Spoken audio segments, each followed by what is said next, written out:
انہوں نے کچھ نہ سنا۔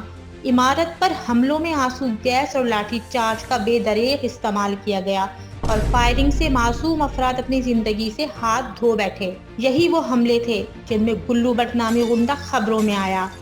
عدالتی کمیشن بنے، نظر ثانی کی درخواستیں ہوئیں، مگر آج تک ذمہ داروں کو سزا نہ مل سکی۔ ساری صورتحال پر ڈاکٹر طاہر القادری آگ بگولا ہیں۔ انہوں نے انکشاف کیا ہے کہ حکومت میں شامل لوگوں کے بعد بڑے سرکاری افسروں نے بھی ایک ایک کر کے اس کیس سے اپنی جان چھڑانا شروع کر دی ہے۔ ہائی کورٹ سے درخواستیں مسترد ہونے کے باوجود ماتحت عدالتوں سے بریت مل رہی ہے۔ اگر یہ سلسلہ چلتا رہا تو کیس میں صرف چند پولیس اہلکار ہی رہ جائیں گے۔ طاہر القادری کی کھری اور دو ٹوک بات پر بڑے صحافی مجیب الرحمان شامی بھی ڈر گئے اور فوراً انہیں روکنے لگے، مگر طاہر القادری نہ رکے۔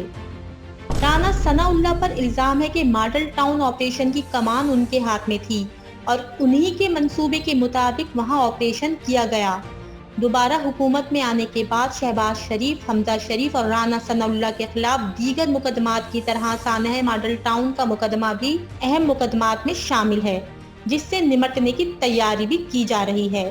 منی لانڈرنگ کیس میں پہلے سرکاری افسر ڈاکٹر رضوان اور پھر مقصود چپڑاسی کی پراسرار موت کے بعد خدشہ ظاہر کیا جا رہا ہے کہ کہیں اس کیس کے اہم کردار بھی منظر عام سے غائب ہونا شروع نہ ہو جائیں۔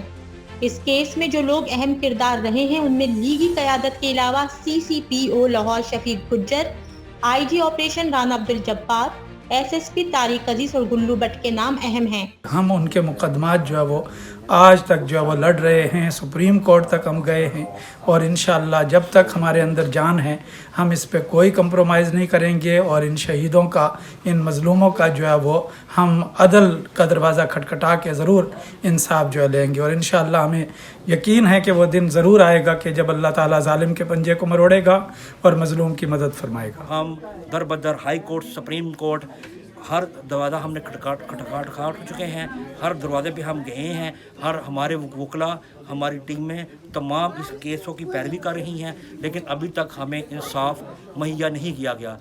اس کی وجہ یہ ہے کہ عدل کا نظام ہمارے ملک میں بہت کمزور ہے۔ اگر ہمارے ملک میں عدل کا نظام قائم ہو، جیسے کہ حضور قبلہ شیخ الاسلام کا ایک قول ہے، نظام بدلو، عدل کے لیے نظام بدلو، چہرے نہیں نظام بدلو۔ یہ جب تک نظام نہیں بدلے گا، یہ کرپٹ مافیا اور کرپٹ عناصر جو کہ اس ملک کی اس وقت ہر محکمے میں موجود ہیں، جب تک یہ نہیں دور ہوں گے، تب تک عدل کا نظام قائم نہیں ہوگا۔ مسلم لیگ نون کی قیادت کے اقتدار میں آنے کے بعد خاص طور پر گلو بٹ کے منظر عام سے غائب ہونے کا خدشہ ظاہر کیا جا رہا ہے۔ خدشہ یہ بھی ہے کہ سرکاری افسروں کو بھی منظرنامے سے ہٹایا جائے گا۔ سیاسی حلقوں میں یہ بات بھی گردش کر رہی ہے کہ حکومت کے اتحادی اسے مشورہ دے رہے ہیں کہ وہ ڈاکٹر طاہر القادری کے قریبی لوگوں سے مذاکرات کی طرف جائیں اور معاملے کو بات چیت کے ذریعے حل کرنے کی کوشش کریں، مگر اس حل کی راہ میں رکاوٹیں بھی ہیں۔ سیاسی حلقوں میں یہ خبر بھی گردش کر رہی ہے کہ ڈاکٹر طاہر القادری کو مذاکرات کی میز تک لانے کے لیے دباؤ بڑھانے کی باتیں بھی کی جا رہی ہیں۔ خدشہ یہ بھی ہے کہ ماڈل ٹاؤن آپریشن کی طرز پر نئے آپریشن کی تیاری کی جائے، جس کے بعد طاہر القادری مذاکرات کی میز پر آنے کے لیے مجبور ہو جائیں۔ ماڈل ٹاؤن آپریشن میں اس بار گلو بٹ کا کردار ادا کرنے کے لیے بہت سے نام گردش میں ہیں۔ رانا ثناء اللہ پہلے سے بہت زیادہ طاقتور حیثیت اختیار کر چکے ہیں۔ بدقسمتی یہ ہے کہ جو اس وقت کے IG تھے مشتاق سکھیرا صاحب، ان کے لیے اب درخواست دی گئی ہے کہ ان کو جو ہے اس کیس سے نکالا جائے۔ آہستہ آہستہ جس طرح سے انہوں نے اور چیزوں میں جو ہے وہ حملہ کیا ہے، نیب پر حملہ کیا ہے، اس طرح سے ثانیہ ماڈل ٹاؤن ان کے گلے کا پھندا ہے، تو یہ چاہتے ہیں کہ اس سے بھی جو اپنے آپ کو بریت حاصل کر لیں۔ میں پھر بتا دینا چاہتا ہوں کہ اللہ رب العزت جو ہے وہ عزیز ذو انتقام ہے، اور اس کی لاٹھی بے آواز ہے، مظلوموں کی فریاد اس کی دربار میں ہے۔ ہم عدالتوں میں کروڑوں روپے جو ہے خرچ کر چکے ہیں اور ان کا مقدمہ لڑ رہے ہیں، اور حضور سیدی شیخ الاسلام کا یہ عزم ہے کہ ہم ان کا ضرور جو ہے قصاص لے کر رہیں گے۔ جو اس ثانیہ ماڈل ٹاؤن کے ذمہ داران ہیں، جو کروانے والے ہیں، ان میں سے کسی ایک ملزم کو بھی عدالت نے طلب نہیں کیا، جس میں نواز شریف، شہباز شریف، میاں حمزہ شہباز اور جو رانا ثناء اللہ کے علاوہ دیگر جو ملزمان ہیں، ان کو ابھی تک عدالت نے طلب نہیں کیا۔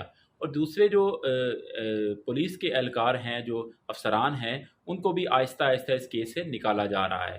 تحریک منہاج القرآن کے کارکنان اور لیڈران جوابی حکمت عملی اپناتے ہوئے سیسا پلائی دیوار بنے ہوئے ہیں اور بلند حوصلوں کے ساتھ ہر قسم کی صورتحال سے نمٹنے کے لیے ذہنی طور پر تیار ہیں اور بھرپور انداز میں قانونی جنگ لڑ رہے ہیں۔ اب دیکھتے ہیں کہ مظلومین کو انصاف کب ملے گا، کب ان کی داد رسی کی جائے گی۔